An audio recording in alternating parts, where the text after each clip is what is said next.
જ્યાં કાયદાનું શાસન સમાપ્ત થાય છે ત્યાંથી તાનાશાહી શરૂ થાય છે. જોન લોકના શબ્દો યાદ આવે છે સુરતમાં નકલી ડિમોલેશનની કામગીરીને જોતા. સેંકડો પરિવાર બેઘર થયા, સેંકડો લોકો હવે આ કાળઝાળ ગરમીમાં રસ્તા પર ઉઘાડામાં સૂવા માટે મજબૂર બન્યા. બાળકો પોતાની પરીક્ષાના અને ભણવાના સમયે પોતાના ઘરનો મલબો ઉઠાવી રહ્યા છે. અને આપણે વાત કરી રહ્યા છીએ ગુજરાતની અંદર થયેલા નકલી ડિમોલેશનની. નકલી ડિમોલેશન થયું. સુરત મનપાનું તંત્ર કહે છે અમે નથી કર્યું. પોલીસ ત્યાં બંદોબસ્ત આપે છે, પોલીસ અધિકારીઓ ત્યાં હાજર છે અને પોલીસ અધિકારીઓ હાથમાં લાકડી લઈ અને લોકોને જાણે ડરાવતા હોય, ધમકાવતા હોય એ પ્રકારે ડિમોલેશનની કામગીરીને મદદ કરાવે છે. પણ સરકાર છે કે તેને હજુ સુધી કોઈ કાર્યવાહી નથી કરી. અને માટે જ વધુ એક માર્ટિન લ્યુથર કિંગના શબ્દો પણ યાદ આવે છે. માર્ટિન લ્યુથર કિંગે એવું કહ્યું હતું કે જ્યાં પણ અન્યાય થાય છે ત્યાં ન્યાય માટે દરેક જગ્યાએ જોખમ ઊભું થાય છે. એટલે કે જ્યારે કોઈ પણ જગ્યાએ ન્યાય તોડાતો નથી ત્યારે યાદ રાખવું કે હવે તમારું ન્યાયનું આખું સ્ટ્રક્ચર જોખમમાં છે. આજે બીજે અન્યાય થયો છે, કાલે તમારી સાથે પણ થઈ શકે. આપણે વાત કરવી છે સુરતના નાસિરનગરના થયેલા નકલી ડિમોલેશન વિશે કે કેવું નિંભર અને નફ્ફટ તંત્ર છે, કેવી બેશરમ સરકાર છે અને કેવા પોલીસ વિભાગના અધિકારી અને કર્મચારીઓ છે. નમસ્કાર, હું છું આપની સાથે તુષાર બસિયા. સુરતના નાસિરનગરની ઘટનાથી આપ સૌ જાણતા જ હશો કે કઈ પ્રકારની ઘટના છે, એટલે તમે અવગત હશો. સુરતના નાસિરનગરમાં 150 જેટલા પરિવારોના મકાનો પર બુલડોઝર ફર્યું. ડિમોલેશનની આ કામગીરી હતી, પણ આ સરકારી તંત્ર દ્વારા કરવામાં આવી હતી કે પછી કોઈ ખાનગી બિલ્ડર દ્વારા, તેને લઈને હજુ અવઢવ છે.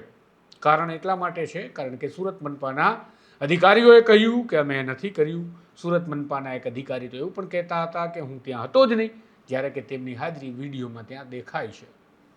આ બધા સવાલો પછી માધ્યમોએ અવાજ ઉઠાવ્યો. આ ગરીબો પીડિતો માટે જેના દ્રશ્યો તમે જોઈ રહ્યા છો, જેના મકાન તૂટી ગયા છે, બાળકો અત્યારે આ તડકામાં પણ બહાર સૂતા તમને જોવા મળે છે. કેટલાય લોકોના સપના હશે આ મકાન, કોઈના માટે આ આશિયાનું હશે મકાન, તો કોઈના માટે એ મકાન પોતાનો મહેલ હશે. પણ હવે પત્તાની જેમ ઢળી પડ્યો છે કારણ કે ત્યાં બુલડોઝર ફર્યા. બુલડોઝર ફર્યા પણ ફેરવ્યા કોણે એ જવાબ હજી મળ્યો નથી. તપાસ હજી થઈ નથી. સત્તાવાર સરકારે તેની જાહેરાત કરી નથી કે આ ડિમોલેશન કર્યું કોણે. નથી આપવામાં આવી કોઈ નોટિસ તેવું રહીશોનું કહેવું છે. આક્ષેપ છે કે ત્યાં પોલીસ અધિકારીઓ હાજર હતા, એસએમસીના સુરત મહાનગરપાલિકાના અધિકારીઓ હાજર હતા અને તેમણે માથે રહીને આ ડિમોલેશન કર્યું છે. પોલીસે તેને બંદોબસ્ત પૂરો પાડ્યો છે અને પોલીસ અધિકારીઓએ દમદાટીનો પણ ત્યાં ઉપયોગ કર્યો છે. અભદ્ર શબ્દોથી લઈ તમામ પ્રકારના આક્ષેપો સરકારી બાબુઓ પર લાગ્યા છે. પણ એ તો સરકારી બાબુ છે, સરકારના સેવક છે અને સરકાર આ કાર્યવાહીમાં ક્યાંય સંડોવાયેલી નથી, તો તેણે તપાસ આપી દેવી જોઈએ, પણ નથી આપી. આપણા માટે અફસોસની વાત એ છે કે આપણે ન્યાયની વાત આ દેશમાં કરી રહ્યા છીએ. અફસોસ એટલા માટે કરી રહ્યો છું કારણ કે ન્યાયતંત્ર પરથી પણ હવે ધીરે ધીરે ધીરે લોકોનો ભરોસો ઉઠવા લાગ્યો છે અને ન્યાયતંત્રએ પણ પોતે વિચાર કરવો પડશે કે હવે અમારા પરથી પણ લોકોને ભરોસો ઉઠી ગયો છે.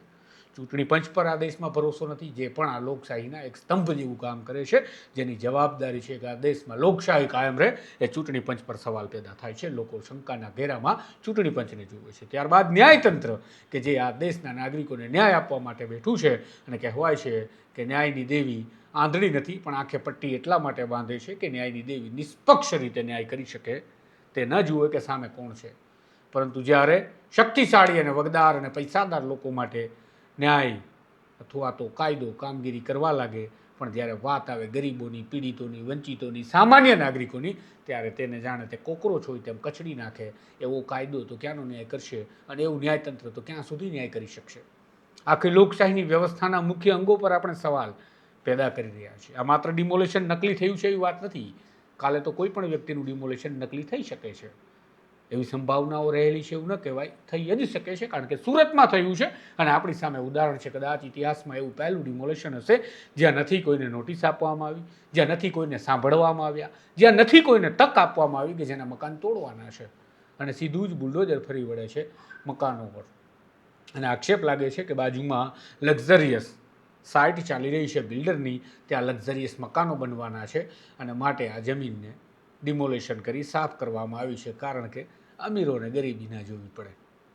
એના કરતાં પણ મોટી વાત કે એવું કહેવામાં આવે છે કે કોઈ બિલ્ડરે જમીન આપી ત્યાંથી રસ્તા માટે ને એટલા માટે ડિમોલેશન કરવામાં આવ્યું. તો કાયદાની પ્રક્રિયાને શા માટે ન અનુસરવામાં આવી? બધી જ બાબતોમાં શંકા પેદા થાય છે, બધી જ બાબતોમાં સવાલ પેદા થાય છે. એવું સુરતના નાસિરનગરનું આ ડિમોલેશન છે. ત્યાં એક રડતી આંખે આ માજી શું કહી રહ્યા છે એ પણ જુઓ. અમારી જિંદગી બધી અહીંયા નીકળી ગયેલી છે, અમે કઈ નહીં જવાના છે, અમે અહીંયાથી કઈ નહીં જવાના. મારી ઉંમર નીકળી ગઈ છે, મારા બચ્ચા અડધેર ઉંમરના થઈ ગયેલા છે, એની આપણી ઉંમર નીકળી ગઈ છે. અમે ક્યાં જઈએ, ક્યાં ભાડે ભરીએ? ક્યાં અમારા ઘેરવાળા છે કે હું ભાડે ભરવાના છે? છોકરા એ લોકોના કમાવે ખાય, એ લોકોના બચ્ચાને પાડે કે મને પાડે? આ બનસાય 1-2 રૂપિયાનું ઘેર છે કે બની જવાનું છે? તમે સાંભળ્યું એ પ્રકારે આ ગરીબના અવાજમાં તમને કરુણા, તમને રુદન, તમને ભાવ બધું દેખાશે, પણ ઉપર બેઠા છે નિષ્ઠુર છે એને આ કંઈ નથી દેખાતું. અને નહીં દેખાતું હોય તો જ અત્યાર સુધી ન્યાય નહીં થયો હોય. અન્યથા આપણે વિદેશમાં બેઠેલા આતંકીને ઉડાવી દેવાના ઓપરેશન ચલાવી શકતા હોય એવી સરકાર ધરાવીએ છીએ, પણ આપણા જ દેશની અંદર આપણા જ નાગરિકોના ગરીબોના મકાન તોડી પાડવા માટે આ ષડયંત્રની રચના કોણે કરી એને હજુ પણ નથી પકડી શકતા. કમનસીબી છે આપણી, કમનસીબી છે આ દેશની, કમનસીબી છે આ દેશના ગરીબ નાગરિકોની, કારણ કે તેઓ ગરીબ પેદા થયા છે. તેમની પાસે સત્તા નથી, તેમની પાસે રૂપિયા નથી, તેમની પાસે વગ નથી, અને માટે તેઓને આ સમય જોવો પડી રહ્યો છે એવું મને લાગે છે. તમને શું લાગે છે આ પ્રક્રિયાને સાંભળીને, સમજીને? અને તમારું શું મંતવ્ય છે કમેન્ટમાં જરૂરથી કહેજો અને અવાજ ઉઠાવજો. અન્યથા મરેલા લોકોની કિંમત ન્યાયતંત્રમાં કોણ કરશે? આ પ્રકારના અહેવાલો, આ પ્રકારના સમાચારો અને તમારા સ્વમાનની વાત હંમેશા સ્વમાન કરે છે. તો આ ચેનલને લાઇક, શેર અને સબસ્ક્રાઈબ કરવાનું ભૂલતા નહીં. નમસ્કાર.